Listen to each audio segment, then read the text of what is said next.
when Western politicians talk about containing China, when journalists describe it as a threat, when everyday people express concern about Chinese ambitions, there's usually one massive piece missing from the conversation. Context. Not the context you think. Not communism. Not authoritarianism. Not even economics. The context that shapes everything China does today happened over 150 years ago, and most Westerners have never heard about it. This ignorance isn't just a gap in historical knowledge. It's actively dangerous, because when you don't understand why someone acts the way they do, you misread their intentions, and that's how conflicts start. Here's a test. Ask any British person what the Opium Wars were. Most will give you a blank stare. Maybe 1 in 20 could tell you Britain fought China over drugs. Almost none could explain the details or why it matters today. Now ask any Chinese person the same question. Every single one will know. They'll tell you about foreign invasion, national humiliation, unequal treaties, and burning palaces.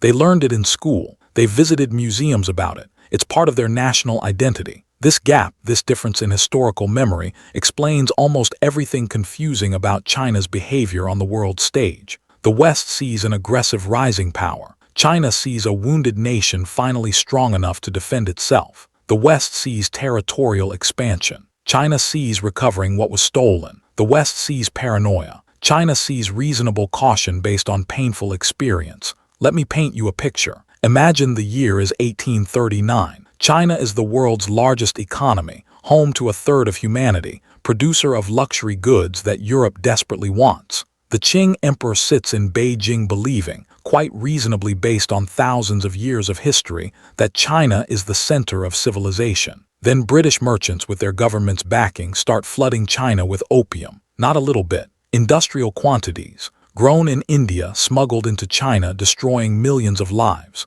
Why? Because Britain was bleeding silver paying for Chinese tea and silk, and they needed something Chinese people would buy. They chose to turn China into a nation of addicts. When Chinese officials tried to stop this, when they confiscated and destroyed the drugs, Britain declared war. Modern steam-powered warships against wooden junks, rifles against swords. It wasn't a fight, it was a massacre. And when China lost, they were forced to pay compensation to Britain for the destroyed opium, hand over Hong Kong, and open their markets to further exploitation. This wasn't a one-time event. It happened again and again for over a century. The Second Opium War saw British and French troops burn the emperor's summer palace, destroying irreplaceable cultural treasures. Russia took massive territories in the north. Germany claimed ports. Japan, recently modernized, invaded and committed atrocities that still poison relations today. Foreign powers didn't colonize China the way they did Africa. They did something arguably worse.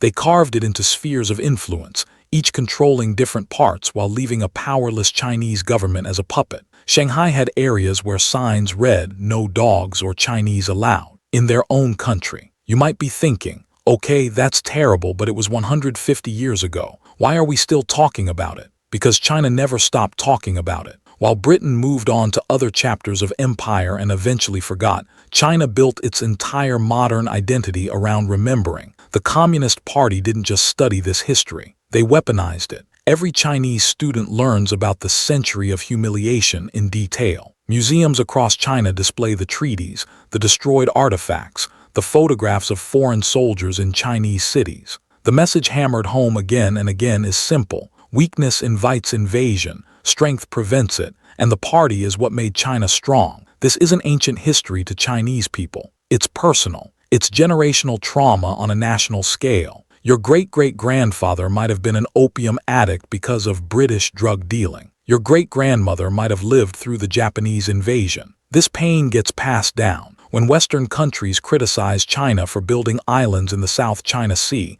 they see aggression. China sees controlling their own coastal waters so foreign navies can't blockade them again like Britain did. When China refuses to compromise on Taiwan, the West sees bullying. China sees preventing another piece of their territory from being carved off by foreign interference, just like Hong Kong, just like Macau, just like everything else they lost. When China invests billions in African infrastructure through the Belt and Road Initiative, Western analysts call it debt trap diplomacy. China sees it as building relationships so they'll never be isolated and vulnerable again. When China demands respect as a great power, the West calls it arrogance. China calls it dignity after a century of humiliation. Neither interpretation is completely wrong, but the Western view is incomplete because it doesn't account for historical memory. It's like watching the second half of a movie and wondering why the characters are so angry. Here's what the West really doesn't understand. China is terrified, not of invasion in 2026, obviously. They have nuclear weapons and the world's largest standing army, but terrified of weakness, of chaos,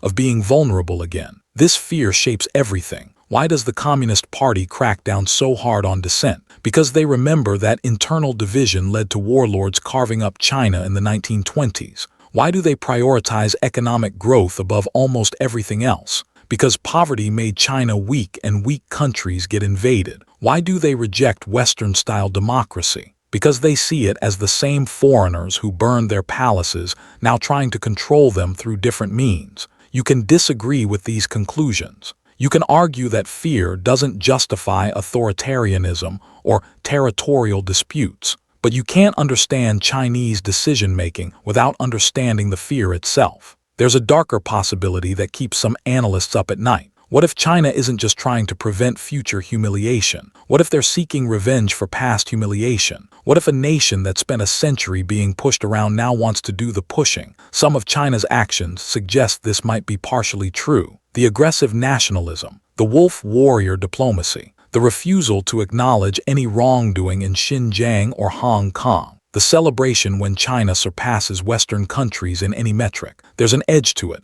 a desire not just for equality but for dominance. But here's the thing, from China's perspective, they're nowhere near even yet. The West got rich partly by exploiting China and other colonized regions. The global order was built when China was weak. International institutions were designed without Chinese input. In their view, they're not seeking revenge. They're seeking justice. The tragedy is that China and the West are talking past each other. Western leaders give speeches about defending the rules-based international order. Chinese leaders hear echoes of gunboat diplomacy and unequal treaties. Chinese leaders talk about national rejuvenation and the Chinese dream. Western audiences hear expansionism and authoritarianism. Both sides think they're the reasonable ones. Both sides think the other is being aggressive. And both sides are operating from completely different historical frameworks. Britain barely remembers the Opium Wars. It's a footnote in their history, squeezed between the Napoleonic Wars and the scramble for Africa. For China,